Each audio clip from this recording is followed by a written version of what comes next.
if you're coming in, chances are your video is off and your microphone is off. Now, I wanted to have the video off because this is a webinar and I wanted to give you guys that sense of privacy. I know it can be a bit confronting sometimes to be looked at on screen by strangers. So I wanted to offer you that in this space today. And I also wanted the microphones to be off because I want us to be able to listen and hear each other without any distractions, right? So who am I and why do I do this stuff? Why do I come on and talk to people like this? My name is Kanyisa and my last name is Mnyaka. I am from a very small town in South Africa called Tala. In my ancestral line, I am Xhosa to the core. That's my tribe. And I currently live in Seattle in the United States. I am married. I have a dog. What else can I tell you about myself? I love to travel. So I have been traveling for the past 11 years, and it is that traveling that has brought me into this moment. And so as we're going through, we will be talking more about myself because I feel like the best way to connect is through empathy.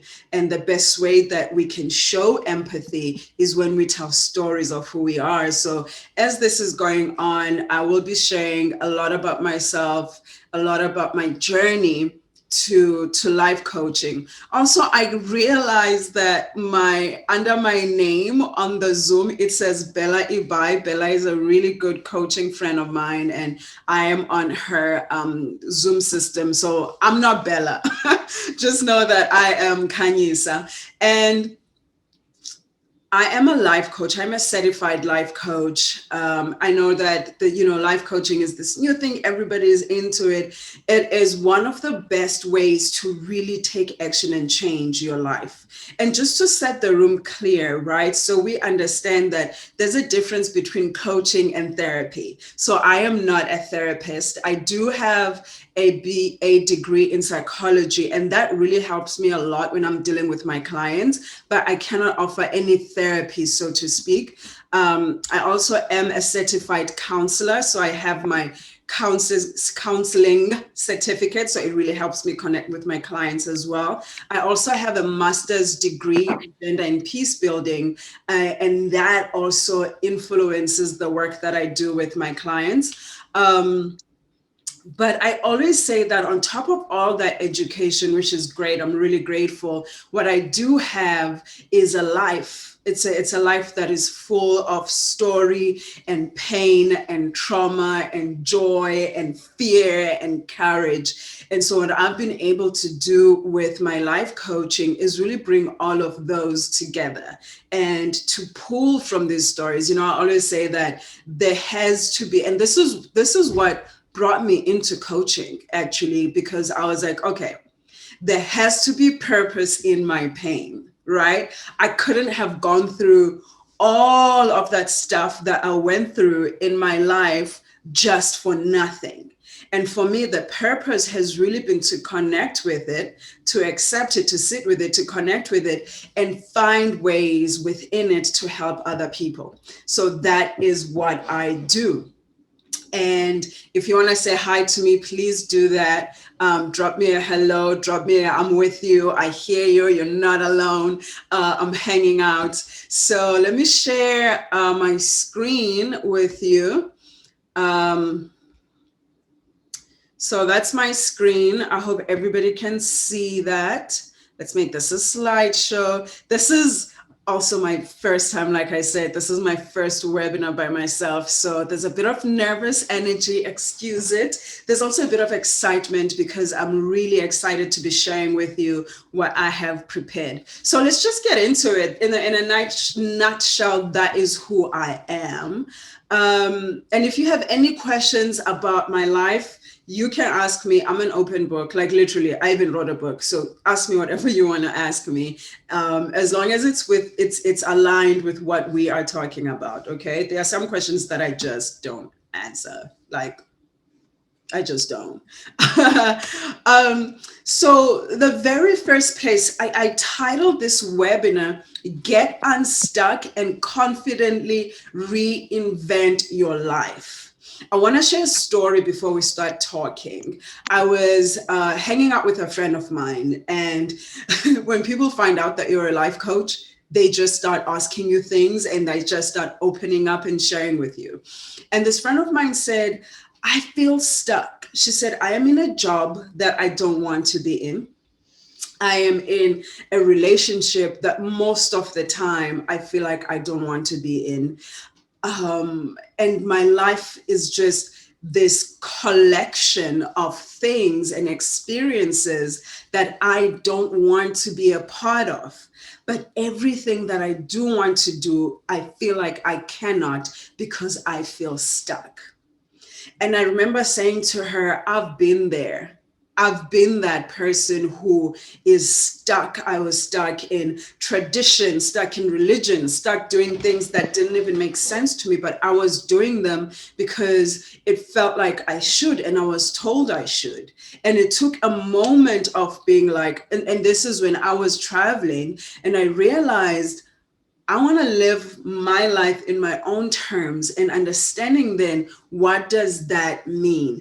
And so that's why I wanted to do this webinar. It is to really say to you, you can get unstuck. And when I talk to my clients and my potential clients, and the first thing, mostly all of them say, I feel stuck. My response is always this: you are not stuck. You have options. You are just mostly afraid. A lot of us are living these lives that we are living because we are afraid. And so those are some of the things that we are going to be talking about today. But the first thing that I want us to really honor in this space is that responsibility breeds empowerment. And so a lot of the times we try to look outside. Oh, I'm stuck because my job is terrible. My boss is terrible. I'm stuck because my husband is a terrible person. I'm stuck because everything within our lives, we have taken the responsibility, right? And we have given it to other people. But today, I want us to bring it back to ourselves. And that is why I'm saying responsibility breeds empowerment. When we can take responsibility for our lives, we become empowered. And so the first thing that I want to look at today is, why am I stuck? What am I afraid of? And how can I overcome? And these will be the overarching topics for us today. So why are you stuck? What is going on? And I loved this quote so much. It says, your attention, please. No one is coming to save you. This life of yours is 100% your responsibility. You know, I was raised by my grandparents. My grandmother was a prison cook, and my grandfather was a priest of a very small, very poor church. And growing up in South Africa, I call it like a town-like village where we were raised in poverty, I come to realize now that I could have taken that story and have been where I was born the rest of my life had I not taken responsibility for my own life, because we tend to do that. So I want us to look at this. What is your attitude towards life? Now, I want you to be honest with yourself. Take out your pen, take out your paper. What is your attitude towards your life? There's two ways you can be in life. You can either be a victim or you can be empowered. And I made a list of what being a victim looks like. You're that poor me person. Poor me. Poor me for every sad thing that has ever happened to me. Poor me for all the pain. And listen, before you start saying, Kanyisa, you don't even know, I've been through so much. I get it. I've been through so much. Yes, you are a victim. Yes, terrible, horrible, life pausing things. Not life stopping, but life pausing things that make you take a second and breathe and recollect, right? Those things have happened to you. Are you going to stay a victim? Are you going to stay? Is that pausing moment going to become your stopping moment, right? And then the second thing in that victimhood, when you say, I had no control, I had no control, things happened to me, I didn't even know how I could stop them. I had no control. I have had a hard life. We can all sit together from the different parts of the world, different tribes, different traditions, and we can tell each other stories of our hardship for days. But if there is no finish line, if there is no conclusion that empowers us, then we are stuck. We're stuck in victim mode. And then this one comes up a lot. My parents didn't love me. No one gets me. No one understands me. I was just a child. I have had, if had I been from a different family, I would have been different. Had I been from a wealthy family, things would have been different. I don't tell anyone this, but I used to, when I was a kid, I'll be like, one day, Oprah is going to come and she will adopt me. That was me, like really, really young. And then when Oprah got dogs, I was so upset because those dogs had my Oprah life, But we tend to do these things, don't we, where we look at our situation and say, well, had things been different, had I been from a different country, had I been from a different family, you were born in the family that you were born in for a reason. It is not an excuse to stay a victim, right? But what happens? What happens when we choose empowerment? When we are empowered by our story, it doesn't mean that all those shitty shit things did not happen. They happen.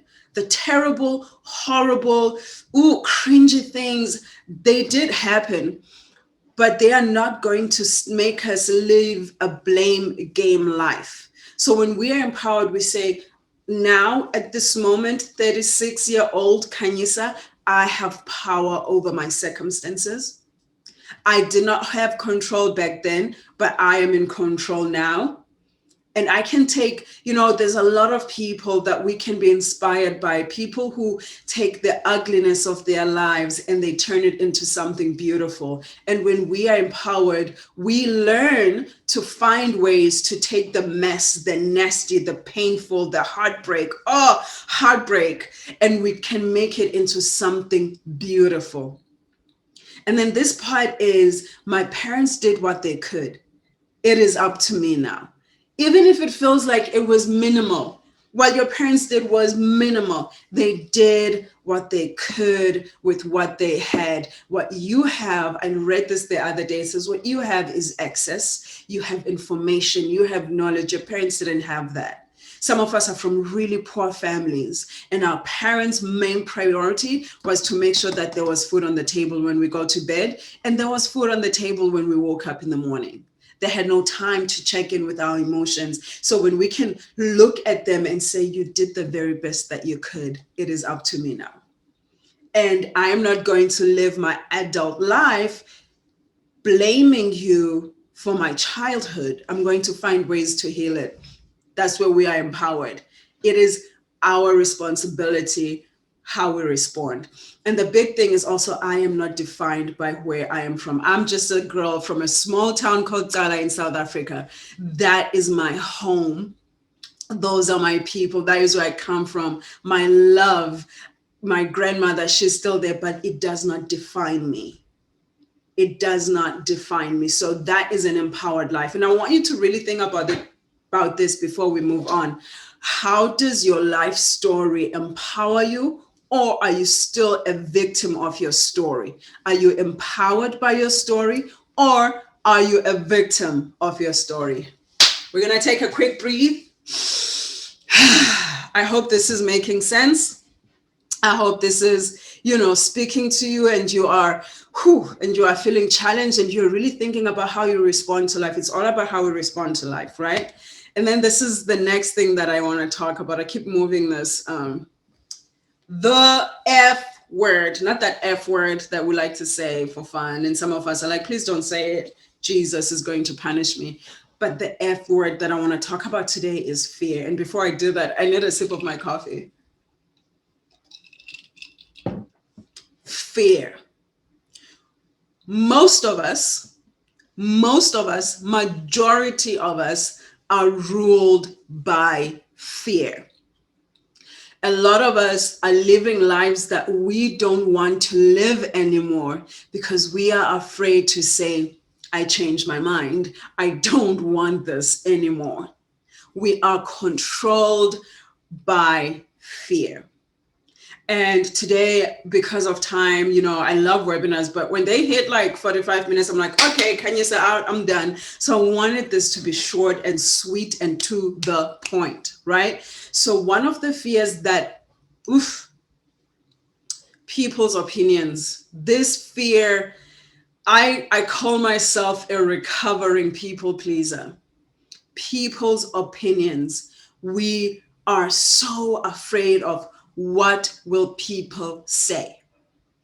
If I make this decision, if I leave my marriage, let's talk about it. We're here now. If I end this relationship, if I change my job, if I study something different, what will people say? If I pack up my life, sell everything I own, buy a backpack, and travel through Asia? That's what some of you want to do, but you are not doing it because you are so scared of what people will say. I care about what people think of me. We all do. We all give a shit. We all care. People, and then this is what, sets us free too, what keeps us going. It's like, no, people care what happens to me. People care what I do with my life. They don't. They don't. And one of this, you have to own this one. If this is you, I am a people pleaser. Listen, if you are somebody who's like, today, it's a Saturday, I don't want to do anything. I want to stay home. I want to make some soup. I want to cuddle and snuggle with my blanket and do nothing. That's what you want to do. A friend calls and says, let's go turn up. But you've already told yourself that you don't want to turn up. What do? Are you that people pleaser who will go and turn up? Or do you honor yourself and say, no, I'm staying home today? And how do you feel when you write that text? I like I said, I'm a recovering people pleaser. And when I say no, it hurts me, like me. I'm like, no. And then I sit and I shake and I'm like, oh my God, I hope they still love me. I hope we can still be friends, but I really don't want to do this. People who love you, people who are genuinely interested in loving you, holding space for you, will understand when you say no to them. I like to talk about this. My grandmother, she set me outside once, and I was like 12, and we're doing the laundry, hand washing everybody's clothes. And she said to me out of nowhere, she said, you know what? People who love you say no to you. People who always say yes to you, even when they know that you're doing something wrong, those people, they don't really love you. And I have carried that message forever because I understand that boundaries are important now. To say no to people, to be able to say no, it is empowering. And if a relationship is destroyed because I said no to honor myself, then perhaps the foundation of that relationship was not solid. All right, keep moving on. If this is making sense, if you're like, I am a recovering people pleaser, can you, sir? Don't be shy. Go ahead. Just write in the chat, say, I am a recovering, because we are stopping today. So from today, you are a recovering people pleaser. And we are going to talk about ways of how to recover. I do a lot of that in my coaching, where we talk about setting boundaries, right? How do we set boundaries? And then the other thing that we are afraid of is failing. What if I fail? What if I am wrong? And sometimes we take failure and we make it define us. We make it say, oh, this is who I am. I am a failure. versus I failed at something, right? There's such a difference there when we embody things, right? I am that thing.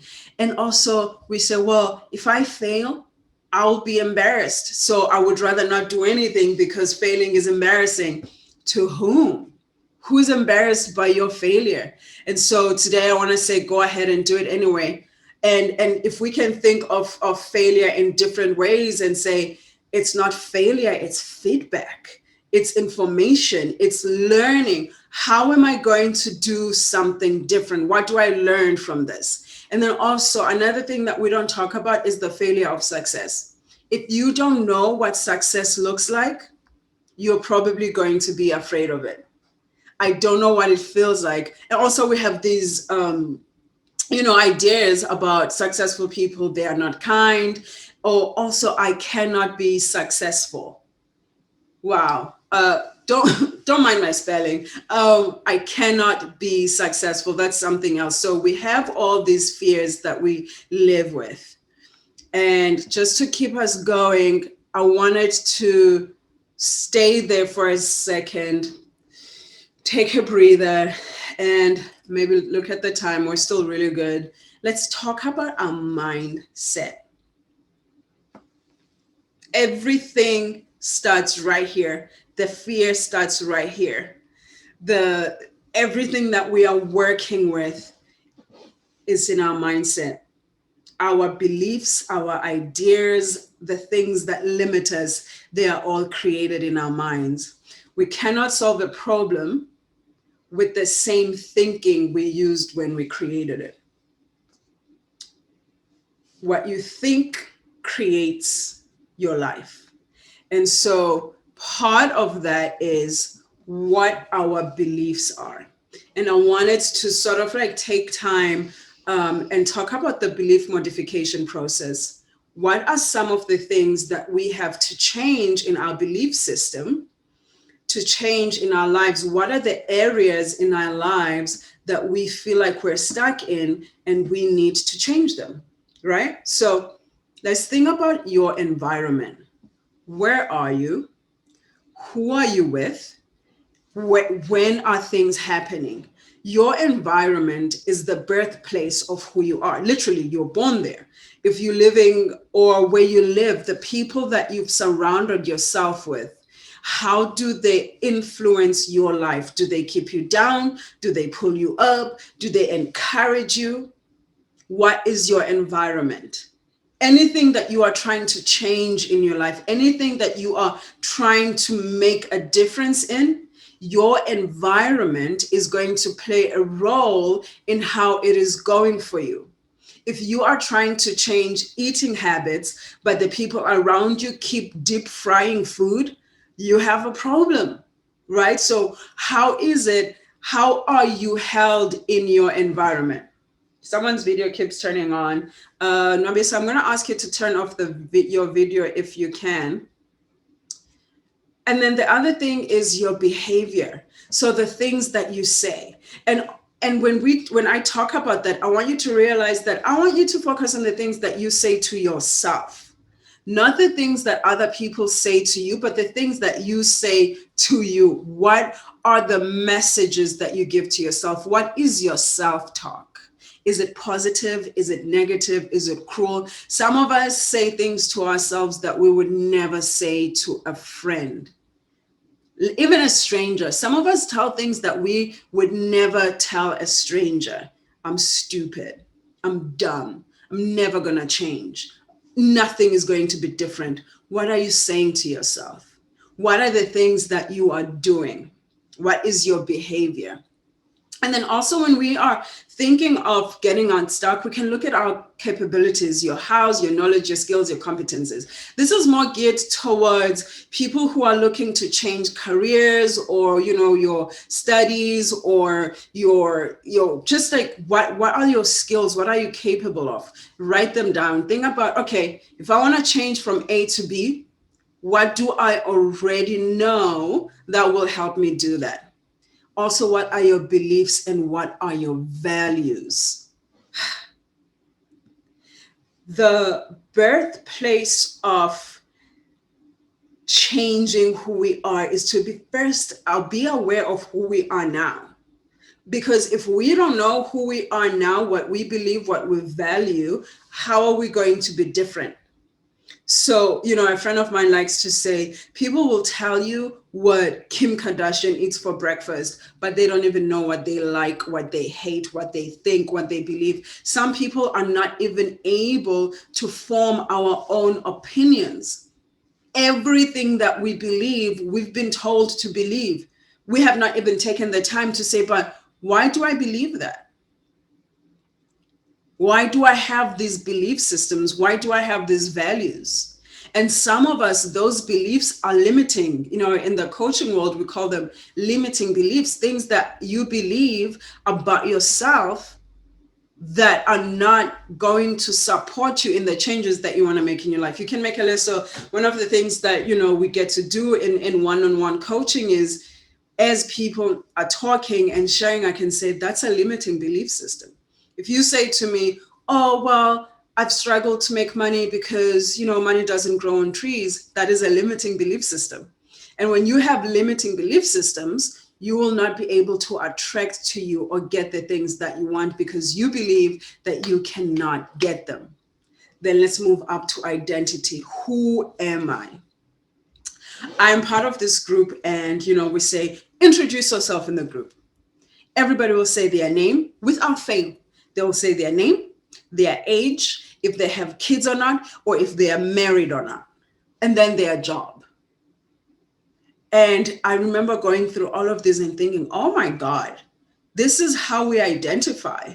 We identify as the jobs we do, the relationships we're in, the titles we are, mom, dad, aunt, uncle, whatever. But outside of that, right, when we can think through, if all of these titles can be removed and it's just me, who am I? Your identity. Have you even thought of that? Have you had a moment to say, who am I? Do you know who you are? And maybe a practice that you can even start with is making a list of 5 things that you love. Not the things that you hate. We can go, we have a long list of the things that we hate, but what are the 5 things that you love? And start defining yourself in those terms of who you are inside, who you are without the titles. And then what is your purpose? I used to be a church person. And in church, they would talk about your calling. And, it would be almost as the same as your purpose. And I remember being like, I don't know what my purpose is. And it almost felt like I had to find that one thing that I was meant to do for the rest of my life. And now in the space where I am, I'm realizing that I am a multifaceted human being, right? And I am drawn and attracted to different things. And so if you feel like there's many, you can say, I love doing this, I want to do that. Give yourself time to try all of them out. Try them out and decide which one works for you. But one of my favorite quotes that Lisa Nicole posted, she said, there are 2 important days in your life. The day you are born and the day you find out why. When you can find out why you are here, that is progress. That is you moving towards your authenticity, your clarity, and everything that you want to be doing in your life. Are we still together? Are we still doing good?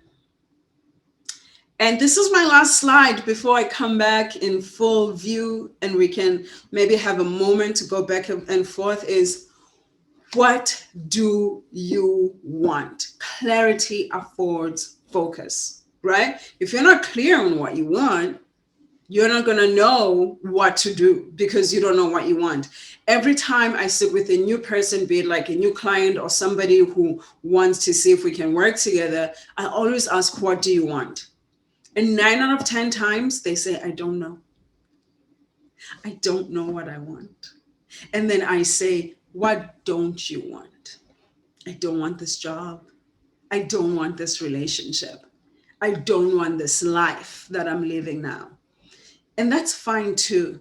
But I ask, what don't you want? Because I want us to start building on the what do you actually want. And when you find out what you want, why do you want it? It's hard, right? And I want to tell you now, it's like this was only 35 minutes. There's no way we could do all of this. This was me just saying to you, there is a way out. There is a way to be unstuck, to look at yourself. But the most important thing to do is to look at yourself and to say, what do I want? If I don't want this, if I don't want what I have now, what do I want then? And then why do you want it? I call it your emotional why. Because when you know why, this is the thing that will help you with your, I talk a lot about discipline. I talk about habits. I talk about, having a structured and routine life. This is when you get to take action. But when you know your why, you know what you are working towards and why. So, and what are you willing to do to get it? And so this is what I wanted us to look at today. Let's stop this share. Here we go. Is to say, yo, you can get unstuck. Know that. Know that you can get unstuck. And I don't know if I have any questions. Like if you can always type here. Let's see this